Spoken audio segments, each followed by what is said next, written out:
This salt is known as the dinosaur egg, and it's one of the rarest in the world. Only a few families on a small island in the Philippines still make it. It takes 8 hours of non-stop cooking to transform seawater brine into this artisanal salt called asin tibuok. Kinahaguan ni trabahoan ning mag-asin, ma'am. Perte gyud nga singo dili trabaho ni tapulan. Ko pagkugi la. In the 1960s, families in Bohol traded asin tibuok for food and other goods. But the craft nearly disappeared in the late 20th century when younger people started favouring jobs that paid cash. Nestor Manungas and his siblings decided to revive it 13 years ago. But it hasn't been easy. A law bans them from selling the traditional salt in their own country. So how do you find a new market for an old craft? We travelled to the Philippines to find out how this rare industry is still standing. Coconut husks are what give the salt its distinct taste. Nestor keeps thousands of them soaking in a saltwater pond near his workshop. Lahi na po sila kay og inig ahim mo na sa asin. Lahi ang tiblada gyud lami gyud. It can take 2 days to chop the 3,000 coconut husks needed to make one batch of salt. JJ Nograda has been working here for about a year.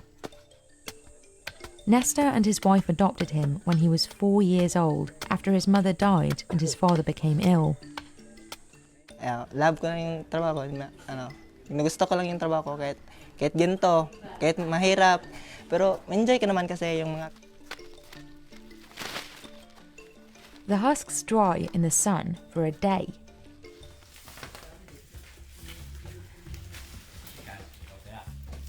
Next, Nestor sets them on fire, starting from the bottom.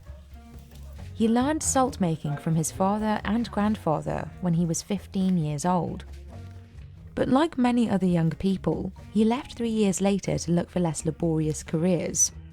Di siya kumukuha ng asin kay hago kayo. 2 kilometro sa ning kuha ang sa bunot ug kahoy pag. Today, his team of 4 does most of the work. The husks burn continuously for a whole week. Kay binantayan ko na siya. Puli-puli yun niya o magabi lain mo kuan ang adlaw lain mo gabi kay kapoy mga di man katugan na siya. Dili katugan na siya kay ma-powder mo na siya katugan. The pile of ashes left behind is called garsang. Workers break up any large pieces by hand. This is one of the most essential ingredients. Workers cover the rattan filter, called saksak, with a bed of fresh palm leaves to keep it from leaking. They pack the ashes in and spend an hour compressing them with a wooden stick.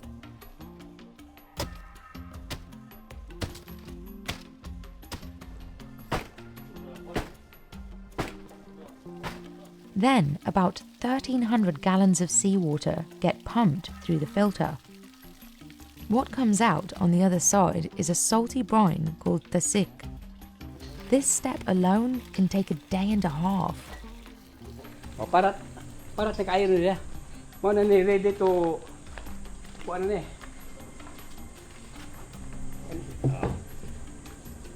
Kamay pahinay pa. Kuan pa. Mo na siya pwede ni mga tilawan niyo. Parat kayo. Nestor patches the stove with a mixture of ashes and water before each use. The frequent high heat often damages it. Kung anong tanan ay dako man trabaho god, dugay mo man. Kay ugma man niya. Ganong luto. Mao na tong pakita man niya ini magapay sila ani. Kita jud nang maglumbay ning 110 ka buok kani nga. Kon Then, he balances clay pots called gon between metal rods. It can take a whole hour to get it right. But Nestor says that's quick. sa una gani nga sawa pa ni kabilya puro bato ang pansak diha, way kabilya. Pero na karon kay mandugay man di mamuman usa ka adlaw. One rock out of place could ruin months of work. Importante kay og dili importante dili ma-pull ang ihang sulod ba. Kinahanglan i-balance gyud niya og dili mga hagsak sa kuan sa kalayo. Kay mahagsak sa kalayo di wala nang kapuslanan. Hagsak tanan. Nestor's family left the trade in 1983 after their workshop was destroyed in a typhoon. In 2010, his brother Chris convinced him to restart their business to save the tradition. Since then, other family members have also joined the trade. Like his cousin, Josephine Sumingit, one of the few potters in town who makes the clay pots. She learned how when she was 18 years old. Ang among kanang konsauna katong sudan og kanang tanaman kanang kaang kaang o kanang kalan mga tuana sa lungagan mo na ang kuan pag kuan na karon sa asen diyan mo na si ahong gi. Back at the workshop, the team prepares the fire with mahogany wood and coconut fronds. Nestor has strict rules in place before any cooking begins. Everyone needs to remove jewellery or watches and refrain from eating oily foods. These are based on superstitions passed down for generations. Finally, it's time to start cooking. And it's all hands on deck. Jojo tends to the fire, while two others pour brine into the pots. They continue to fill them as the water evaporates. The process can take all day, ending when each pot is filled with salt crystals. These ladles are made from seashells since they are heat resistant and don't contain synthetic chemicals. Temperatures in the workshop can reach up to 104 degrees Fahrenheit. Murag dugay-dugay na ko pero umawala sa timing usahay. Pag kanang labi na magsalibo nagkuan, dili mapuntuhan. Popong Poblete has been making salt here since the workshop opened. Today, he handles most of the cooking. Mo ni karon ja kay di man may magwa ko diha ni agapon ko dire mo ga. Kuan matud pa sa akong igsuon si Veronica kinahanglan naa ako lagi. Hindi pwede naman tago biyaan si Pupong kay okay naman si Pupong. After 8 hours, all the pots are finally full. But the salt won't be ready until they crack at the bottom. They sit to cool overnight. Workers take each pot out of the stove the next morning. Okay, nagdikit man sila, tanggalon nila kay aron isa-isahon pag hinlo ang iyang kilid-kilid o pag kuha ning paglimpyo ning kilid po ba. Workers crack open the bottom of the pot to reveal the salt. Coconut husks are the perfect cleaning tool to remove any dust. Most of the people who work with Nestor today had never made salt before, but now say they love the work. Parang ano na rin, na masaya na rin kasi siyempre sila lang yung mga taong nakakaalam ng asin. Tapos parang shinare nila yung mga nalalaman nila, parang masaya din, ganun. One batch makes 110 eggs. They can make up to 4 batches a month if the weather is good. One pot of asin tibuok can last a whole year. Nestor's sister, Veronica Manunga Salupan, is in charge of managing and marketing the workshop. Isa sa bagay na ina-influensya ko sa paggawa ng asin tibuok is yung hard work. Focus ng trabaho at disiplina. Kasi yun ang pinamana ng tatay namin. But selling it has been their biggest hurdle. A national law passed in 1995 requires all salt sold in the Philippines to be iodized. Kailangan all Filipino will use iodized salt. Asin law, hindi tayo, bawal tayo maglagay sa market nang dahil sa asin law. The Asin law was meant to combat malnutrition and prevent goiters, which are often caused by iodine deficiency. But the law devastated small-scale salt producers who couldn't afford the expensive machinery required to add iodine to their salt. National production dropped from 85% to 7% in 31 years. Nowadays, most of the salt in the Philippines is imported from Australia, China, and Mexico. Lawmakers proposed a bill in 2017 that would exempt natural sea salt producers from the Asin law, but it's still pending approval. Pero, hopefully, i-amenda yung asin law. Artisanal salt producers have felt the impacts of similar laws across the world since the 1990s. Nangapura is one of the last farmers making Balung salt in the seaside village of Kusamba in Bali, Indonesia.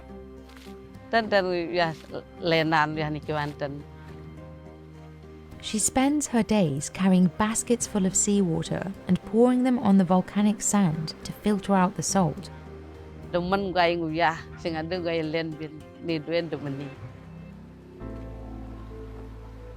For years, an iodine law similar to the one in the Philippines made it hard for farmers like her to sell salt in stores.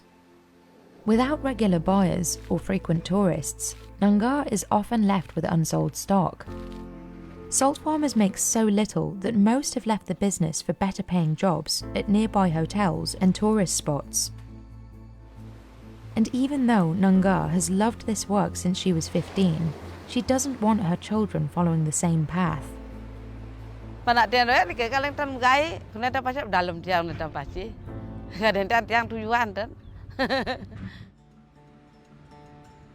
Nowadays, she sells her salt to a cooperative that adds the iodine. Kusamba salt farmers received a geographical indication certificate from the Indonesian government in early 2022. It recognises that a product comes from a particular place and has a unique reputation because of it. Panten katikwangan uyah sambu perusahaan ini pang ada nak miskin. But Indonesia imports around 2 million tonnes of cheaper salt every year, and the farmers face stiff competition. Farmers sell 1 kilogram of Balung salt for about $2. That's more than 3 times the price of mass-produced salt sold in most grocery stores, making it a luxury for the majority of people. Nanga's main customers are tourists who come here to see the traditional methods and often leave with salt. Like Nanga, Nesta also depends on a foreign customer base. Tourists are his main buyers. He also sells some of it online to other countries. Ay sige magkahali ni ma'am kay pero dili pagsugod na mo wa may na nabiya nga na reject nga asin. Huro to kahalin ko tanan.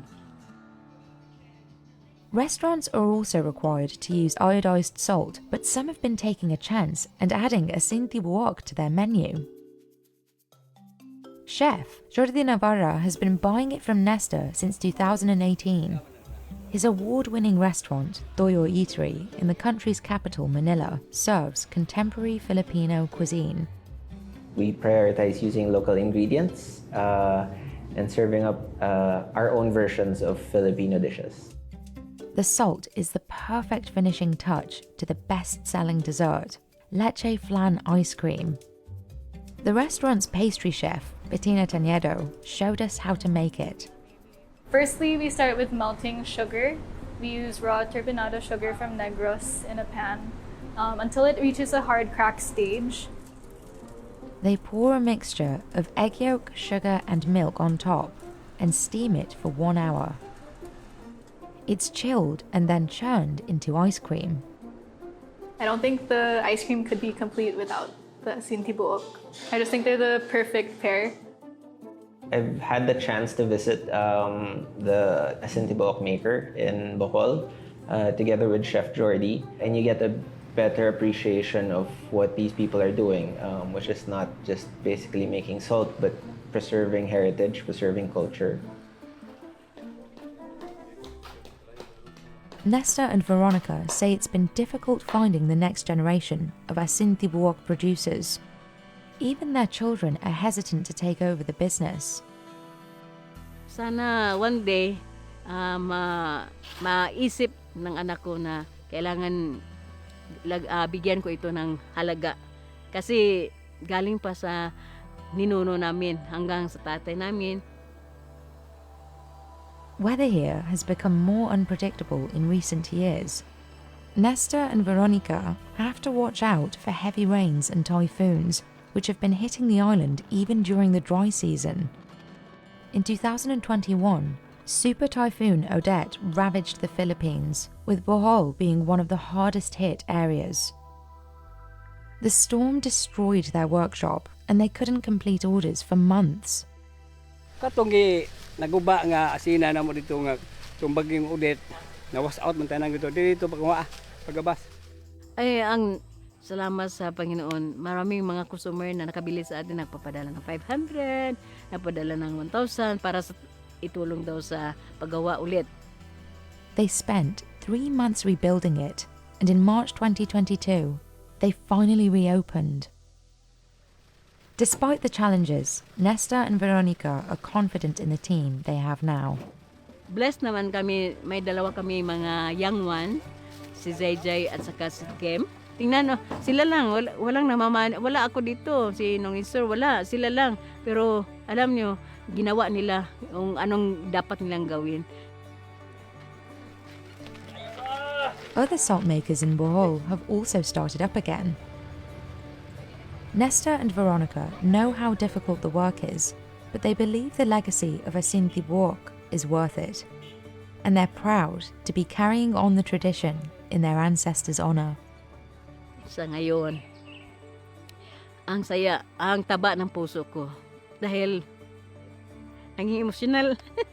Naging emosyonal ako basta ganitong question po. Kasi, naging emosyonal ko kasi alam ko na yung tatay namin, yung lolo namin is happy sila ngayon kasi yun ang legacy na iniwan nila sa amin na akala namin walang magawa. Na daghang mga moara diri nga congratulations nga maayong pagkatrabaho niya ang among mga hasta mga guys ko na mga mo diri nga maayo ni kay wa ni undang nga pagtrabaho ning asinan. Dako lugar po nga naka kuan may aning gitagaan mig kuan mga